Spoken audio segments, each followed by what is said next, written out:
64 form पे 60 कि जब हमारा प्राइमरी एक्शन होता है तब हमारा जो वाइटल फोर्स होगा वो हमारा पैसिव फॉर्म में देखने को मिलेगा, ठीक है, बट रिसेप्टिव मैनर में होगा। इसके साथ साथ हमें देखने को मिल रहा है कि जो सेकेंडरी काउंटर एक्शन है उसकी डेफिनेशन क्या है कि अपोजिट एक्शन है, एग्जैक्ट अपोजिट देखने को मिलता है। जैसे ही आपने बॉल फेंकी उसके रिफ्लेक्स में सेम इंटेंसिटी के साथ आई, तो that is a secondary counter action. और उसकी थोड़ा अपोजिट नेचर में नहीं है बट सिमिलर है, बट अपोजिट है, मतलब सुपीरियर वे में आ रही है, तो वो आपका देखने को मिलेगा सेकेंडरी क्योरेटिव एक्शन। इसी के जो example of secondary counter action और उसके क्योरेटिव एक्शन के, तो वो आपको देखने को मिलेगा 65 एफोरिज्म में। एफोरिज्म नंबर 65 में क्या है?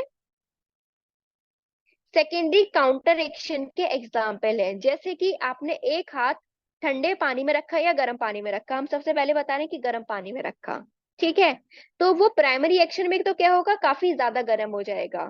बट जैसे ही उस हाथ को निकाल लोगे तो पहले हाथ के हाल मतलब दूसरे हाथ के कंपैरिजन में पहला वाला जिसको हमने डुबोया है वो और ज्यादा ठंडा देखने को मिलेगा। तो जो ठंडा वाला पार्ट है वो आपका सेकेंडरी एक्शन की वजह से हो रहा है, और जो गर्म हो रहा था वो प्राइमरी एक्शन की वजह से हो रहा था, मतलब पानी गर्म था जिसकी वजह से वो गर्म हो रहा था। बट उसको निकाल लिया गया है हाथ को, तब उसका क्या करेगा, सेकेंडरी एक्शन होगा, जो कि किसकी वजह से होता है, मतलब जो ठंडा पार्ट होगा, ठीक है। तो एग्जाम्पल अगर पूछे तो एग्जाम्पल कौन से फॉरिज्म में है सेकेंडरी काउंटर एक्शन के? 65। 65। और होम्योपैथी क्योर टेक्स प्लेस करता है क्योरेटिव एक्शन के थ्रू, ये कौन से एफोरिज्म में दे रखा है, एफोरिज्म नंबर 66 में, ठीक है, कि जो homeopathy cure takes place by secondary curative action. Next है आपका 67। 67 में केसेस के बारे में बताया गया कि जो भी केसेस हैं, किस किस केसेस में हमें एंटीपैथी की जरूरत, मतलब advance antipathy mode of treatment के बारे में जो बात की गई वो है एफोरिज्म नंबर 67, ठीक है। कौन कौन से ऐसे केसेस हैं, कौन कौन से ऐसे केसेस हैं जहाँ पे एंटीपैथी की जरूरत पड़ती है?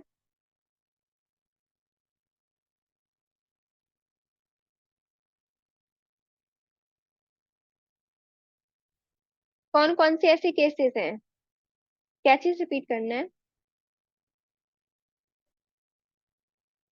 कौन कौन से ऐसे केसेस है जहाँ नीड होती है? सर्जिकल केसेस में। मोस्ट अर्जेंट केसेस या जो भी इमरजेंसी के केसेस आते हैं जहाँ पे हमारी लाइफ को खतरा हो, जहाँ पे पेशेंट की लाइफ को खतरा हो और हमारी होम्योपैथिक एक्शन के लिए काम करने के लिए कोई भी टाइम ना हो, लाइक का पेशेंट ड्रॉनिंग के बाद आया है, या फिर फांसी का फंदा लगाने के बाद आया है, एस्फेक्सिया हो गया है, सफोकेशन हो गया है, फ्रीजिंग की कंडीशन, ठीक है, तो यहाँ पे हमें क्या देना पड़ता है, antipathy mode of treatment he use करना पड़ता है, क्योंकि ये अर्जेंट केसेस है। यहाँ पे हमारी होम्योपैथी एक्शन के लिए टाइम नहीं होता है कि हम अपनी होम्योपैथी मेडिसिन से और पेशेंट को टाइम, और पॉइजन की पॉइजनिंग जो होती है उनके केसेस में हनुमान सर ने कुछ एंटीडोट को सिलेक्ट करके रखा है कि अगर बंदा कोई अल्कली लेके आता है तो वहां मिनरल एसिड है, ठीक है, कोई भी मेटालिक की पॉइजनिंग करके आता है तो वहाँ हेपार सल्फ है, मतलब कोई भी मिनरल एसिड को लेके कंज्यूम करके आता है तो वहाँ एल्कली है, कोई भी मेटालिक की पॉइजन करते आता है तो वहाँ हेपार सल्फ है, ठीक है। अगर कोई ओपीएम की पॉइजन करके आता है तो वहाँ कॉफी और कैम्फोरा और कभी कभी इपिकेट का भी यूज किया जाता है। तो ये तीन लिख लो पॉइजनिंग के केसेस में जहां स्पेसिफिक एंटीडोट को मेंशन किया है हनीमैन सर ने। मिनरल एसिड के लिए अल्कलीज, मेटालिक पॉइजन के लिए हेपार सल्फ, और ओपीएम की पॉइजनिंग के लिए क्या किया गया है बताओ आप लोग? ओपीएम कॉफी, की पॉइजनिंग के लिए कैम्फर। कौन से एंटीडोट है? Coffee and camphor. Opium, camphor और ipecac. Coffee and camphor and ipecac. ठीक, हाँ, कॉफी, कैम्फर एंड इपिकैक। अब आ जाते हैं अपने 68 एफोरिज्म में। 68 में क्या दे रखा है कि जो भी हमारी मेडिसिनल डिसीज के रेमनेंट्स बच जाते हैं, ये सिंगल, अगर वॉइस क्लियर ना हो तो फिर दोबारा से कनेक्ट कर लो, चाहे नेटवर्क प्रॉब्लम हो सकती है। ये जो मेडिसिनल डिसीज है, अगर यार सब लोग अपने माइक को म्यूट कर लो।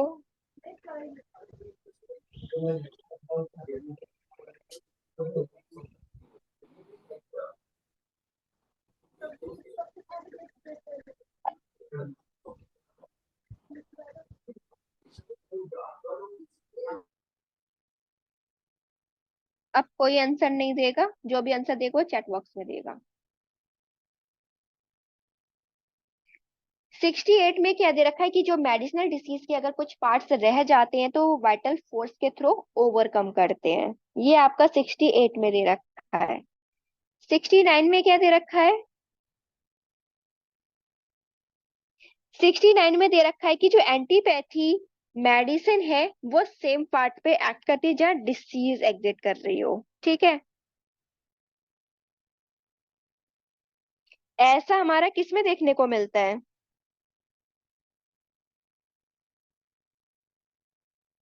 69 के एफोरिज्म कुछ रहता नहीं है बाकी के एफोरिज्म में? नहीं।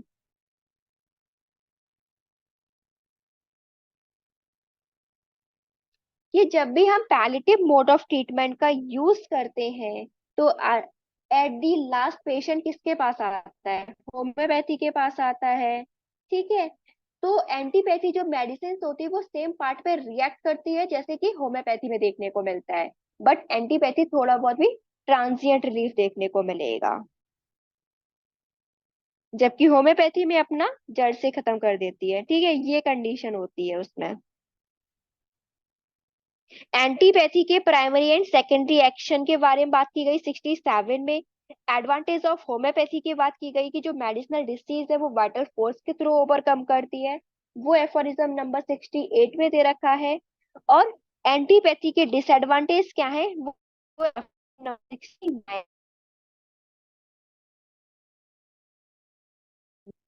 एफोरिज्म नंबर 70 में क्या दे रखा है?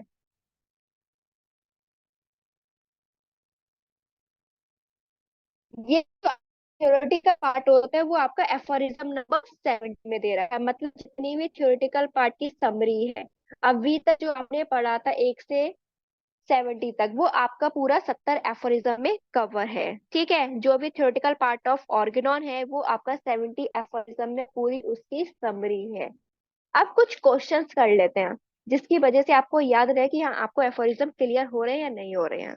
ठीक, तो पहला क्वेश्चन है, homeopathy cure takes place by, comment करो। जो होम्योपैथी का क्योर होता है वो किसकी वजह से होता है?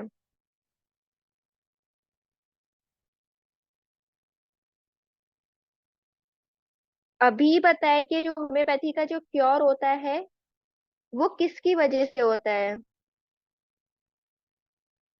Primary action, secondary action, secondary counter action, secondary curative action और alternating action. Homeopathy cure takes place bye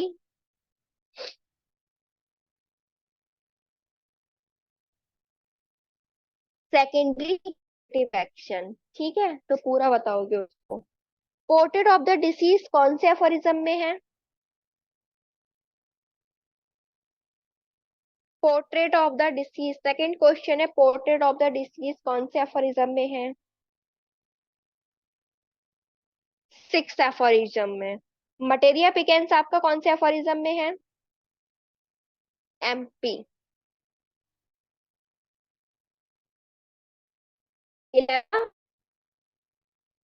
note. ठीक है, एग्जाम्पल बताओ। हम ऑप्शन दे रहे हैं एग्जाम्पल।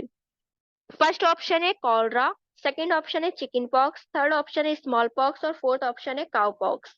क्या एग्जाम्पल है इसका? ये करेंगे मियाज्म का जो बार बार हो जाते हैं।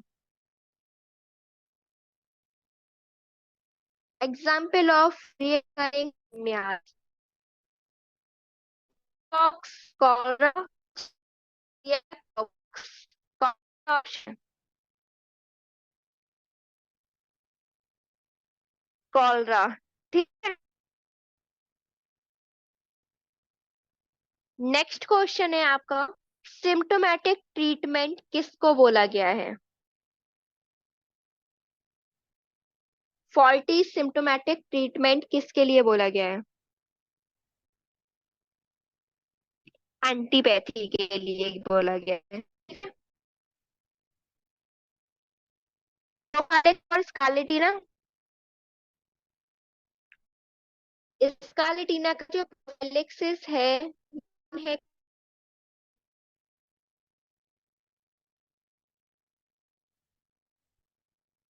कौन से एफोरिज्म में बात की गई है इसकी?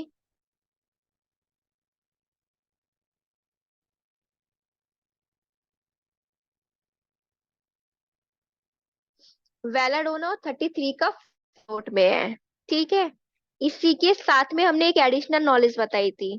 क्या थी वो एडिशनल नॉलेज? प्लेग का, एपिडेमिक ऑफ प्लेग कौन कौन सी मेडिसिन है जहां पर जीनस एपिडेमिक यूज किया गई थी? कौन सी मेडिसिन को जीनस एपिडेमिक की तरह यूज किया गया था एपिडेमिक ऑफ प्लेग में? व्राइनिया और रस्टॉक्स कौन से ईयर में? ईयर बताओ। कब फैला था प्लेग? 1813। और आपका जो स्कारलेटिना की कंडीशन है वो कब फैली थी?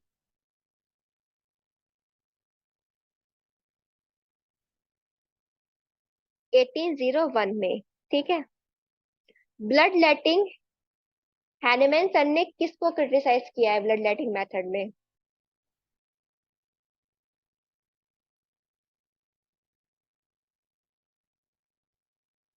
ब्रोसियस। ठीक है। हैनेमैन सन ने कौन सी मेडिसिन को एडवाइस किया है मास्क सिफिलिस में? मास्क सिफिलिस में कौन सी मेडिसिन को एडवाइस किया गया है हैनेमैन सन ने? कौन सा एफोरिज्म था ये? बच्चे मरकरी को नहीं किया गया, हेपार सल्फ को बोला था।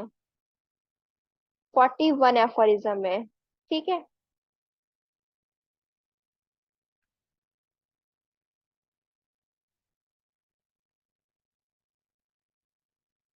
और किसने बोला है कि symptoms can be relieved by homeopathy but the disease remains?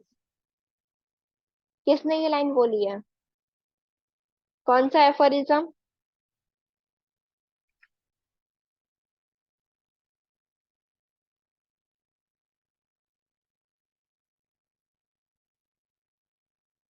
Eight के फुट नोट में। आइसोपैथी टर्मिनोलॉजी किसने दी है?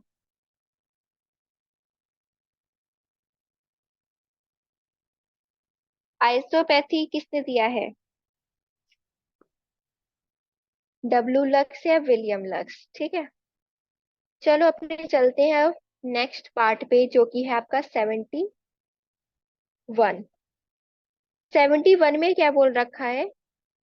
3 असेंशियल क्वालिटीज होती है फिजिशियन की, मतलब 3 पॉइंट्स नेसेसरी फॉर क्योर। कौन कौन सी है? हमें ये पता होना चाहिए कि डिसीज को क्योर करने के लिए किस चीज की हमें नॉलेज होनी चाहिए। ठीक है। Knowledge of तो डेट disease. इज द, हाँ, knowledge of disease, general survey of disease. जो जनरल सर्वे पढ़ते हो डिसीज का वो कौन से एफोरिज्म से लेके कौन से एफोरिज्म तक पढ़ते हो?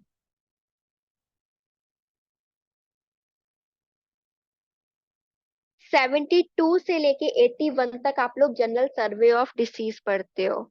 आपका केस टेकिंग का पार्ट भी इसी में आ जाता है। सेकंड पॉइंट है इसी में कि हम मेडिसिन की पैथोजेनेटिक पावर की नॉलेज को कैसे पता करेंगे, मींस ड्रग प्रूविंग, जो कि कौन सा एफोरिज्म है? 105 to 145. 105 से लेके 145। 145. हाँ। थर्ड पॉइंट है, हाँ, थर्ड पॉइंट है कि अब कैसे उस मेथड को हमें अप्लाई करना है, एम्प्लॉइंग ऑफ मेडिसिन। ठीक है। Mode of Appropriate administration. treatment. जो कि अपना थर्ड पॉइंट है नेसेसरी फॉर क्योर के लिए। तो स्टार्ट कर रहे हैं 72 से लेके 104 तक, फर्स्ट पॉइंट ऑफ बिजनेस। 72 में क्या है? 72 Acute में आप लोग diseases. पढ़ोगे definition of acute disease and chronic diseases. Chronic और एक्यूट डिसीज की जो डेफिनेशन है वो आप लोग एफोरिज्म नंबर 72 में पढ़ोगे। एक्यूट डिसीजेस हमारी क्या होती है और क्रॉनिक डिसीजेस क्या होती है। Acute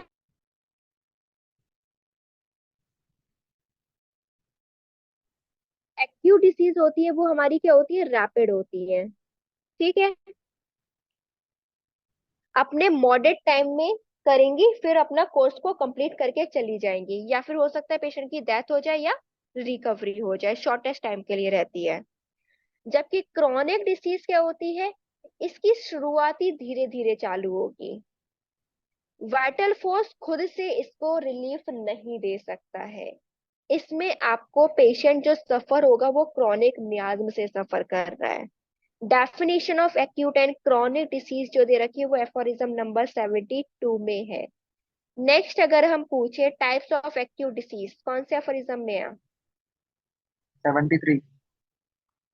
aphorism number 73। कितनी टाइप्स ऑफ एक्यूट डिसीज होती Two है? types. Two types. हाँ, 3 Two होती है। types. वो किसने पढ़ी? 3। Individual, Sporadic sporadic, epidemic. Epidemic. ठीक है, 3 टाइप्स ऑफ एक्यूट डिसीजेस होती है, इंडिविजुअल, स्पोरेडिक और एपिडेमिक। इंडिविजुअल जो डिसीजेस होती है वो एक्यूट एक्साइटिंग कॉजेस की वजह से होती है, जैसे कि ज्यादा खाना खा लिया, धूप में ज्यादा चले गए, ठीक है, या आते ही ठंडा पानी पी लिया, तो वो आपका इंडिविजुअल डिसीज है। सेकंड है स्पोरेडिक डिसीज। ये सेवरल पर्सन को अटैक करती है, इधर उधर कहीं पर भी कर सकते हैं, बस वो उसमें काफी नंबर ऑफ पर्सन अफेक्टेड होते हैं। इसका कॉजेस क्या है? मैटरिक और टेलोरिक इन्फ्लुएंसेस। ठीक है, केवल जो पर्सन इसके लिए ससेप्टेबल होंगे उसी को ये इन्फ्लुएंस करेगा। थर्ड वन है आपका एपिडेमिक। एपिडेमिक काफी सारे पर्सन को अफेक्ट करेगी, इनकी सभी लोगों की सिमिलर सफरिंग होगी, ठीक है, और सेम कॉज होगा। जैसे कि अभी पहले तो कोरोना की जो स्टार्टिंग हुई थी वो एपिडेमिक से स्टार्ट हुई थी, बाद में वो पैंडेमिक बन गया था। ठीक है, सिमिलर सफरिंग है, सेम कॉज है, वो आपका एपिडेमिक है। जैसे कि कहीं पर भी वॉर हुआ, इनंडेशन आई, फेमाइन आई, तो डेट इज द एपिडेमिक के कॉजेस। 2 टाइप्स की होती है एक्यूट डिजीजेस, मतलब मियाज्म जो होते हैं, Recurring non-recurring. ये पढ़ चुके। हाँ, फिक्स्ड मियाज जिसको बोलते हैं, नॉन रिकरिंग मियाज और रिकरिंग मियाज। Recurring. जो फिक्स्ड मियाज में उसके एग्जांपल बोल जाओ, कल बोले थे। whooping cough, Whooping measles, cough, Cholera. Cholera. Small pox, whooping Measles. कफ, Measles. measles, measles, Measles. Scarlet fever, mums, ये आपका Mumps. फिक्स्ड मियाज्म के टाइप्स हैं। Small pox, whooping cough, measles, scarlet fever और मम्स। ठीक है, नॉन रिकरिंग में, ये non recurring होगा। रिकरिंग में प्लेग हो गया, yellow fever, जो Cholera. फेबर से yellow fever, Cholera. Yellow yellow fever fever, और कॉलरा। Cholera. ठीक है, हाँ, इसके फुट नोट में क्या दे रखा है? 73 का फुट नोट में एकोनाइट का यूज किया गया है कौन से एपिडेमिक में? एकोनाइट को प्रिवेंटिव और क्योरेटिव तरीके से यूज किया गया था, किस में, कंडीशन में, क्या फैल रहा था उस टाइम पे? Sporadic. परिप्यूरा मिलियरिस फैल रही थी। ठीक है, जहाँ पे वेलाडोना किसके लिए यूज की गई? स्कारलेट फीवर के लिए। और पर्पुरा मिलियरिस जो है वो स्पोरेडिक है, और आपका स्कारलेट फीवर एपिडेमिक है। ठीक है, ये भी चीज याद रखना, ये भी क्वेश्चन पूछा जाता है। परप्यूरा मिलियरिस जो है वो स्पोरेडिक है, और आपका स्कारलेट फीवर एपिडेमिक था। नेक्स्ट है आपका 74 से लेके 76, जहां आप लोग पढ़ोगे artificial chronic diseases. Artificial chronic diseases के बारे में 74 से लेके 76 तक पढ़ोगे। 74 किसकी वजह से होती है? जब काफी लंबे Maintaining टाइम cause. से हम एलोपैथी मेडिसिन का यूज कर रहे हो।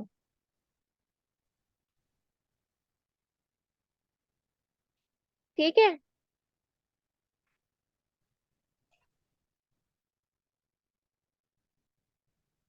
prolonged use of medicine, heroic medicine, that is the artificial chronic diseases। और जो आर्टिफिशियल क्रॉनिक डिसीजेस होती है वो मोस्ट इनक्योरेबल डिसीजेस होती है। ठीक है, काफी कम ही वो ठीक हो पाती हैं।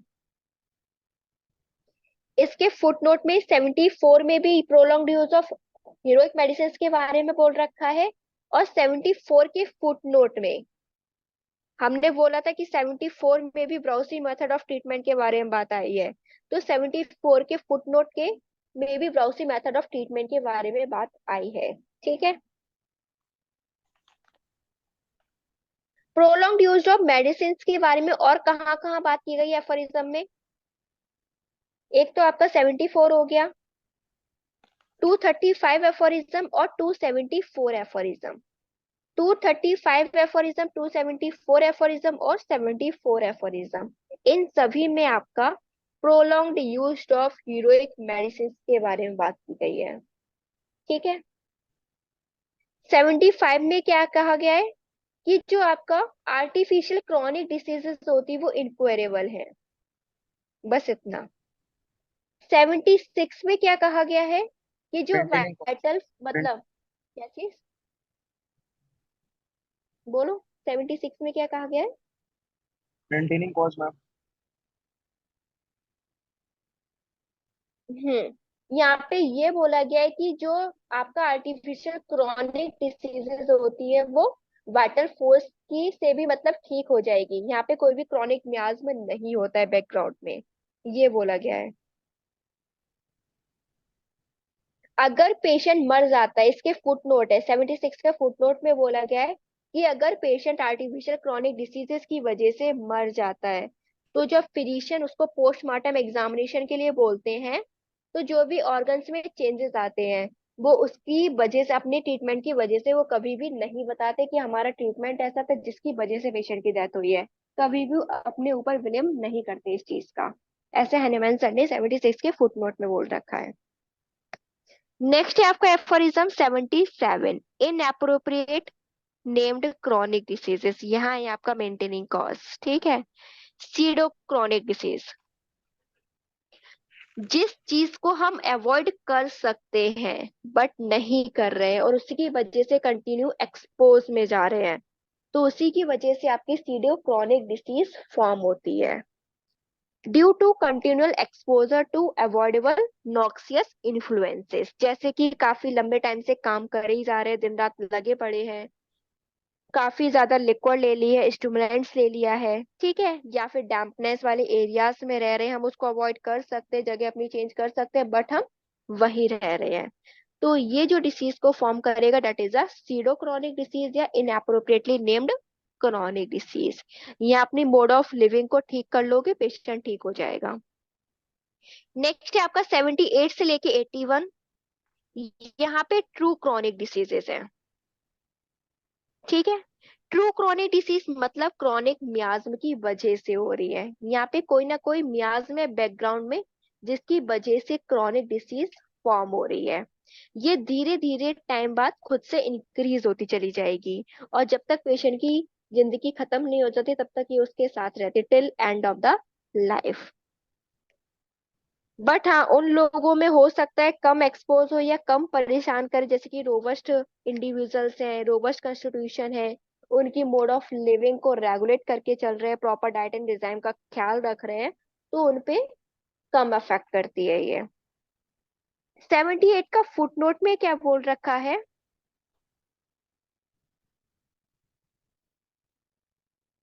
कि जैसे जैसे डिसीज एडवांस होती चली जाएगी, ईयर होता चला जाएगा, तो और ज्यादा ये रैपिडली सीरियस होती चली जाएगी या फिर वर्स फॉर्म में होती चली जाएगी।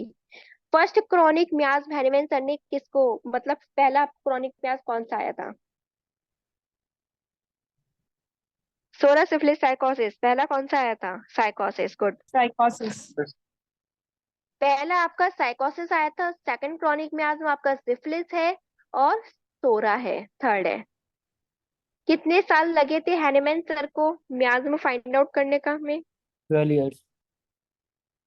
12 इयर्स। और थ्योरी ऑफ क्रॉनिक डिसीज कौन से एडिशन में है? Fourth edition. Fourth Fourth edition. edition. Aphorism number 79 में सिफिलिस और साइकोसिस के बारे में बात कर रखी है कि जो सिफिलिस है वो क्या है? वेनरल कैंकर्स है। ठीक है।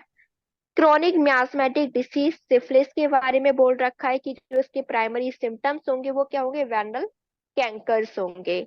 यहाँ पे वेस्ट मेडिसिन हम यूज की जाती है, डेट इज अ मर्क्यूरियस, वो भी हायर हायर पोटेंसीज में।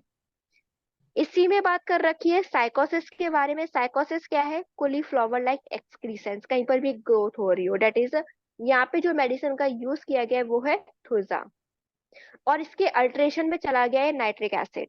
थुजा और नाइट्रिक एसिड को अल्ट्रेशन में चलाया गया है। ठीक है, तो याद रखना 79 में सिफिलिस और साइकोसिस है। 80 एफोरिज्म में सोरा के बारे में बात की गई है कि जो सोरा है वही फंडामेंटल कॉज है। जितनी भी क्रॉनिक डिसीजेस होती हैं, नंबर ऑफ क्रॉनिक डिसीज आपकी सोरा की वजह से ही होती है, जिसमें आपके सिम्टम्स जो देखने को मिलेंगे, फ्यू वेसिकल्स हैं, इचिंग हो रही है, टिकलिंग हो रही है, उसकी वजह से बाद में बर्निंग हो जा रही है, पैकुलर ऑर्डर देखने को मिल रहा है, ये आपका सोरा के सिम्टम्स हैं। हैनीमैन सर ने इसके फुटनोट में ही बोल रखा है, एफोरिज्म 80 के फुटनोट में बोल रखा है क्या? हैनीमैन सर ने क्रॉनिक मियाज्म को फाइंड आउट करने के लिए 12 साल लगा दिए थे। ईयर किसी को पता है? कितने ईयर से कितने ईयर तक? 1816 से लेके 1828, जहां पर उन्होंने मियाज्म की खोज की थी, क्रॉनिक मियाज्म की सर्च में थे। याद रखना, 1816 से लेके 1828। ठीक है, ये क्वेश्चन पूछा जाता है।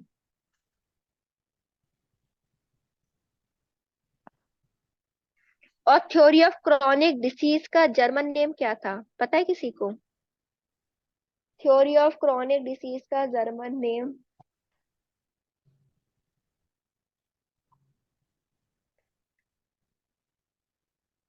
डाई क्रॉनिसेन क्रेन।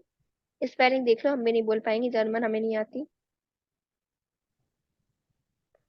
क्रॉनिसेन खेतन। ठीक है, तो क्रॉनिक डिसीज का जो नाम है, जर्मन नाम, डाई क्रॉनिसेन क्रेन खेतन। स्पेलिंग बोल दे रहे हैं, CHRONISCHEN, और क्रेन KRANKHEITEN।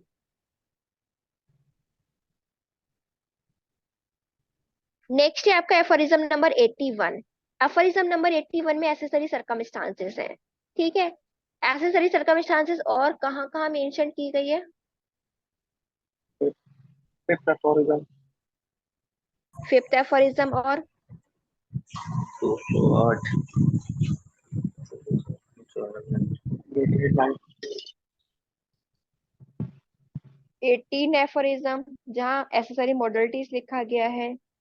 94, 208, ये 7 मिनट कौन सा एफोरिज्म है? ये इतने एफोरिज्म किसने दे दिए? इतने पढ़ने में आफत आ रही है। अच्छा, कौवा। तो क्या है? 208 एफोरिज्म में और 252। ठीक है, एफोरिज्म नंबर 5, एफोरिज्म नंबर 18 में एकम्पनिंग मोडलिटीज है। Aphorism number 94, aphorism number 208, aphorism number 252 और 81 आपका, जिसमें एसेसरी सर्कमस्टांसेस है। नेक्स्ट है आपका 82। 82 में लिंकिंग बताई गई है कि सर्वे ऑफ डिसीज और केस टेकिंग के बीच में क्या लिंकिंग है। ठीक है, इससे कोई मतलब नहीं है हमें, छोड़ो। 83 से लेके 104 केस टेकिंग का पार्ट है। केस टेकिंग की जनरल गाइडलाइंस क्या होती है, नॉलेज ऑफ फिजिशियन क्या है, केस टेकिंग के लिए फिजिशियन को कैसा होना चाहिए, वो आपका 83 में है कि फिजिशियन आपका फ्रीडम फ्रॉम प्रेजुडिस होना चाहिए, साउंड सेंसेस का होना चाहिए, जो भी सिम्टम्स वो बता रहे हैं उसको अटेंटिवली तरीके से ऑब्जर्व करें, ठीक है, और उसकी पिक्चर को फाइंड आउट करने की कोशिश करें। ये नॉलेज ऑफ फिजिशियन वो आपका एफोरिज्म नंबर 83 में है। और नॉलेज ऑफ फिजिशियन कौन से एफोरिज्म में है?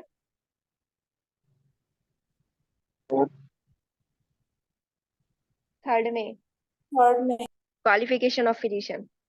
एफोरिज्म नंबर 84 में क्या बोल रखा है, मेथड्स के बारे में बताया गया कि कैसे आप लोग पेशेंट की कंप्लेंट्स को नोटेड डाउन करोगे। तो 3 सोर्सेस होते हैं जहां से आपको सिम्टम्स मिल सकते हैं। एक तो पेशेंट खुद बताएगा, एक उसके साथ जो आएगा अटेंडेंट्स आएंगे वो बताएंगे, और फिजिशियन खुद बताएगा, मतलब फिजिशियन जो खुद ऑब्जर्व कर रहा हो। तो 3 सोर्सेस के बारे में जो बात की गई वो एफोरिज्म नंबर 84 में है। हर एक सिम्टम्स को अच्छे से लिखो, कोई भी इंटरप्शन नहीं करना है जब पेशेंट बोल रहा हो, जब तक कि वो दूसरे टॉपिक पे वॉन्डर ना कर जाए, मतलब भटक ना जाए। और पेशेंट से कहो भैया धीरे धीरे बोलो जिसकी वजह से हम लिख सके, ठीक है। इसके फुटनोट में ही बोला गया है, एफोरिज्म नंबर 84 के फुटनोट में, कि अगर हम कहीं भी इंटरप्शन कर देते हैं, पेशेंट को बीच में रोक देते हैं, जिसकी वजह से थॉट्स में चेंजेस आ जाते हैं, मतलब पेशेंट डाइवर्ट हो जाता है। नेक्स्ट है आपका 85। 85 में क्या बोल रखा है, न्यू सिम्टम्स। हर एक सिम्टम्स को नई लाइन से स्टार्ट करो। पेशेंट हेडक को आके बता रहा है और फिर उसने दूसरा सिम्टम चालू कर दिया कि डॉक्टर साहब मुझे पेट में दर्द हो रहा है, तो वही नहीं लिखना है, दूसरी लाइन से स्टार्ट करना है। हर एक सिम्टम को फ्रेश लाइन से स्टार्ट करना है, ठीक है। 86 में क्या है, फर्दर डिटेल्स। फिर से उस चीज के बारे में इंक्वायरी करनी है। वॉलंटरली जो पेशेंट बता रहा है कि उसका ड्यूरेशन क्या है, लोकेशन क्या है, सेंसेशन क्या है, मोडलिटीज, तो ये कौन सी सिम्टम, मतलब किस ऑथर ने बोला है कि हर एक सिम्टम को कंप्लीट करो, Boenninghausen. Location sensation modalities. हाँ, तो 86 में किसकी बात की गई, Boenninghausen classification of symptoms की बात की गई। अगर मीटिंग एंड हो जाए तो दोबारा से कर लेना, क्लासेस खत्म करने 3 दिन तक। और 87 में क्या है, जो सजेस्टिव क्वेश्चन है, ठीक है। हमें सजेस्टिव क्वेश्चंस को पुटअप नहीं करना है, पेशेंट के मुंह से हाथ डाल के नहीं निकलवाना है कि अच्छा ये करते हो, नहीं डॉक्टर साहब ये करते हो, हाँ डॉक्टर साहब। तो ऐसे क्वेश्चंस को पुटअप नहीं करना है जिसकी वजह से यस और नो में आंसर आए। 88 में क्या है, अब कोई भी पार्ट अगर पेशेंट ने छोड़ दिया है, ठीक है, फिजिशियन उस चीज को देखेगा, फिर फर्दर उस चीज को लेके इंक्वायरी करेगा। तो that is given in 88। Next है आपका 89, स्पेशल क्वेश्चंस के बारे में। स्पेशल क्वेश्चंस मतलब जो भी प्रीसाइज इंफॉर्मेशन, जो भी स्पेशल क्वेश्चंस होते हैं, ठीक है, वो आपका 89 में, स्पेशल या फिर प्रीसाइज जो इंफॉर्मेशन होती है वो 89 में दे रखी है। जैसे कि एग्जैक्ट करेक्टर क्या है स्टूल का, ठीक, that is a precise information. क्या कलर क्या है स्टूल का, ठीक है। 90 में आता है फिजिशियन का ऑब्जेक्टेशन का ऑब्जर्वेशन। तो यही भी चीज है, पूछी जाती है कि फिजिशियन का ऑब्जर्वेशन कौन से एफोरिज्म में, और कौन कौन से एफोरिज्म में है फिजिशियन का ऑब्जर्वेशन। एफोरिज्म नंबर 90 में तो है ही है, एफोरिज्म नंबर 6 में भी और एफोरिज्म नंबर 213 में भी है। 2 से 13, 6 और आपका 90, याद रखना। ऑब्जर्वेशन ऑफ फिजिशियन 3 एफोरिज्म में दे रखा है, aphorism number 6, aphorism number 90, aphorism number 213। Next है आपका 91 एफोरिज्म। 91 में प्रिस्क्रिप्शन दे रखा है प्लेसिबो का। अगर पेशेंट काफी मेडिसिन को कंज्यूम करके आ रहा है तो उसको कुछ दिन प्लेसिबो पे रखोगे। तो ये भी क्वेश्चन पूछा जाता है कि प्लेसिबो किस किस एफोरिज्म में दे रखा है, लिख लो एक जगह। प्लेसिबो कौन कौन से एफोरिज्म में दे रखा है, एफोरिज्म 91, नंबर 96, 16, हाँ, एफोरिज्म नंबर 16, एफोरिज्म नंबर 17, 76, 77, 91, 96, 281. 117 इंडिस्पोजिशन में भी है, 150 और भी है, पहले इतना लिखो। एफोरिज्म नंबर 16, एफोरिज्म नंबर 17, 76, 77 जो सीडो क्रॉनिक डिसीज होते हैं उसमें थोड़ी ना मेडिसिन की जरूरत पड़ती है, ठीक है, ये आर्टिफिशियल क्रॉनिक डिसीज। 96 हाइपोकॉन्ड्रियोइक पेशेंट आ गया। 117 आपका 150 एफोरिज्म और है 224, 226 और 281। इन सारे एफोरिज्म में आपका प्लेसिबो का प्रिस्क्रिप्शन दे रखा है, ठीक है।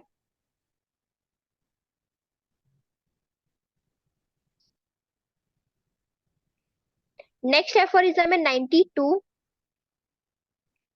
अब पेशेंट अगर रैपिड कोर्स के साथ आ रहा है, मतलब सीरियस करेक्टर के साथ आ रहा है, पेशेंट की जो डिसीज है वो काफी सीरियस नेचर की है, तो वहां पर अगर कोई भी पिक्चर मिल रही हो, कंजॉइंट अगर कंडीशन देखने को मिल रही है, कंजॉइंट मैलिडी हो, मतलब पेशेंट मेडिसिन भी ले रहा है और उसकी ओरिजिनल डिसीज भी है, तो उन दोनों को मिला के जो भी सिम्टम्स एट प्रेजेंट फॉर्म हो रहे हैं उसको तुरंत नोटेड डाउन करना होगा, उसके accordingly totality of the symptoms को क्रिएट करना है, ठीक है। नेक्स्ट एफोरिज्म आपका 93। अगर पेशेंट कोई ऑब्वियस कॉज से है, मतलब प्राइवेटली अफेक्टेड है, जैसे कि उसके सेक्सुअल फंक्शंस अफेक्टेड हो, ठीक है, या फिर सुसाइड की हो उसने, सेक्सुअल अब्यूज है, कोई ग्रीफ है, या अपने आप को सुसाइड करने की कोशिश की है, उसकी लाइफ में धोखाधड़ी हुई है, तो जिस